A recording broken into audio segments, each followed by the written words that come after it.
We have already looked briefly at the introduction section of the Jeppesen manual. In this lesson, we shall look in more detail at those pages dealing with the en route chart legend, starting on page 52. Some of the symbols shown in this section are printed in green. These are also printed in green on two-coloured charts. On single-coloured charts, all symbols are printed in blue. For this lesson, each page will be shown to you on the screen. Only those symbols relevant to your examination will be shown. Click on the symbol starting at the top left-hand column. When you have understood the explanation, click on the next symbol down and so on. From the bottom of the column, go to the top of the right-hand column. At the end of the page of symbols, click the forward arrow to continue to the next section. We shall start at the navaids section on page 52.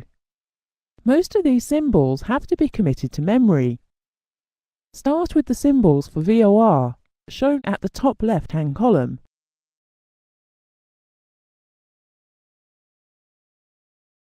These are the symbols for the Instrument Landing System and Microwave Landing System, called ILS and MLS respectively. It is important to note that the presence of a localizer does not necessarily imply that the glide path information is also available. This can only be determined by reference to the terminal charts, which we shall look at in a later lesson.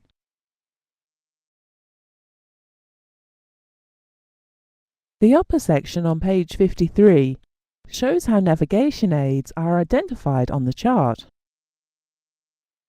The first symbol shows how navigation aids associated with an airway are displayed.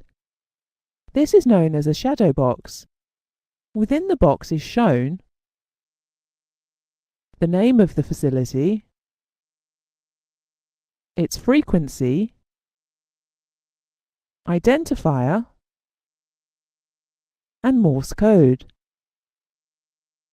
In addition, it may show a small d next to the frequency, indicating that it is a frequency paired with the DME. The operational coverage of the beacon may be shown by a T for terminal, L for low altitude, and H for high altitude. The next symbol shows the shadow box for Cadena. It has printed under the box its geographical coordinates. This is used on high-low altitude en route charts when the facility is part of the airway or route component. Finally, in this column, the shadow box for Bembecula indicates that the DME and VOR are not co-located. When you are ready, go to the next section entitled Communications, which starts on page 53.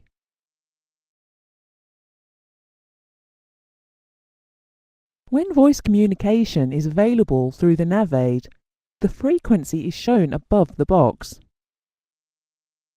Frequencies in the 120 MHz range are abbreviated by removing the 1-2 part of the frequency. Thus, 122.2 is shown as 2.2, and 122.35 is shown as 2.35. HF and LF frequencies are not abbreviated. Once you have understood this, turn to the top of page 54 for the continuation of this section. The call sign and frequencies of air traffic control areas are shown within a box outlined by telephone handset symbols. In this example, the call sign is Manila Control, and the frequencies are as shown. The next symbol is for stations broadcasting plain language weather forecasts and gives both its call sign and frequency. In the right-hand column of navaid communication data, the shadow box for Saarbrücken has its identifier SBN underlined. This denotes that the beat frequency oscillator must be switched on in order to hear the Morse identification.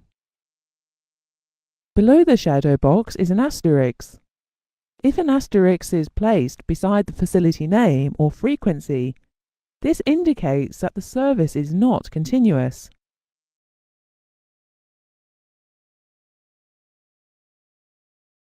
The boundaries of restricted airspace are outlined with a hatched lined border. Training, alert, caution, and military operations areas are outlined with a wider hatched line as shown. Within the outline, as shown by the next symbol, the type, identification, upper and lower limits, and hours of operation are tabulated as shown. A dot next to the restricted airspace identifier indicates that the area is permanently active. The letters indicating the type of airspace are shown at the top of page 55.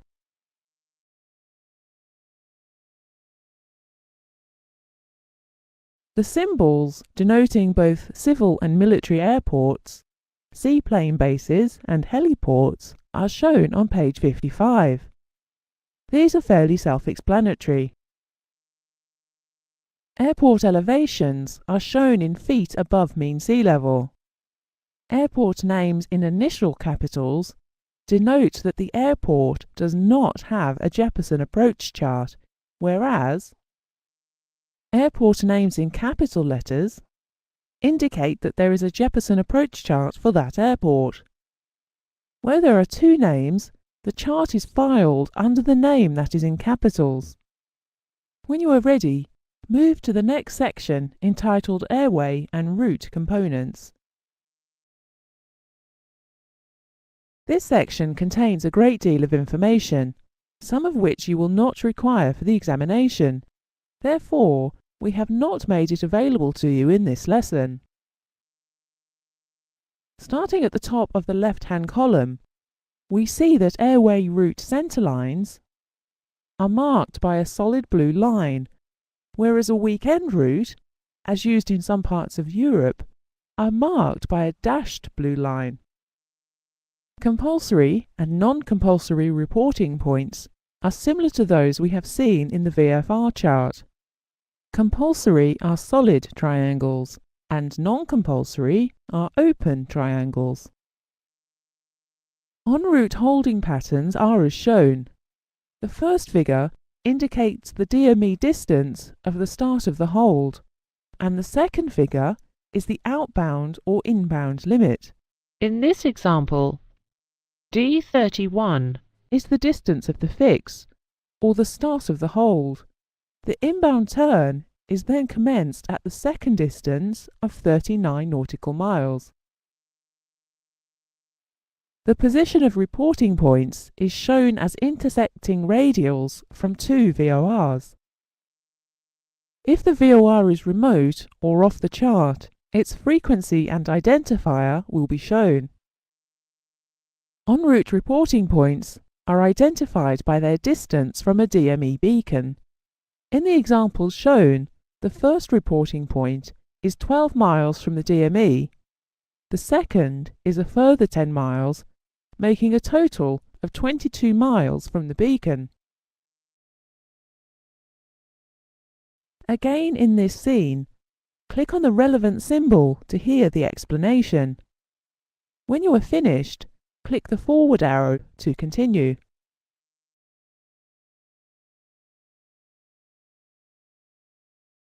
An airways designator is shown within a box on the center line of the airway. The example shows airway Alpha 1. If the box has an arrowhead, this signifies a one-way airway in the direction of the arrow. Alpha 5 is a one-way airway in the direction of the arrow. Some routes show minimum and maximum usable altitudes. and these can easily be confused.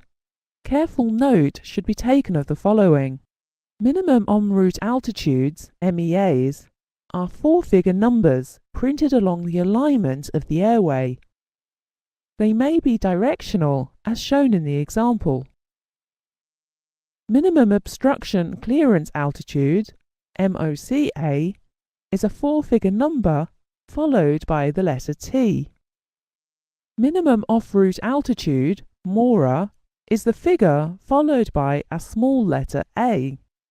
The maximum authorized altitude, MAA, is denoted by the letters MAA, followed by an altitude or flight level.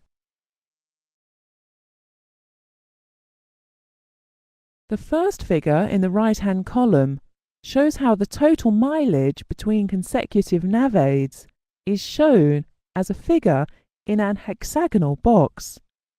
This is the sum of each of the segment distances shown in plain figures along the airway. It is common practice to use the navaid at the point of entry of a route to define the centre line. At some point along the route, it is often expedient to change over to the navaid at the destination end. This is marked by a changeover point showing the distance from the departure navaid and the distance to the destination navaid. Some airways, for convenience, use non-standard flight levels. A capital letter E with an arrow indicates that in that direction even flight levels are used and odd flight levels in the opposite direction. This would be contrary to the accepted rules of even and odd flight levels.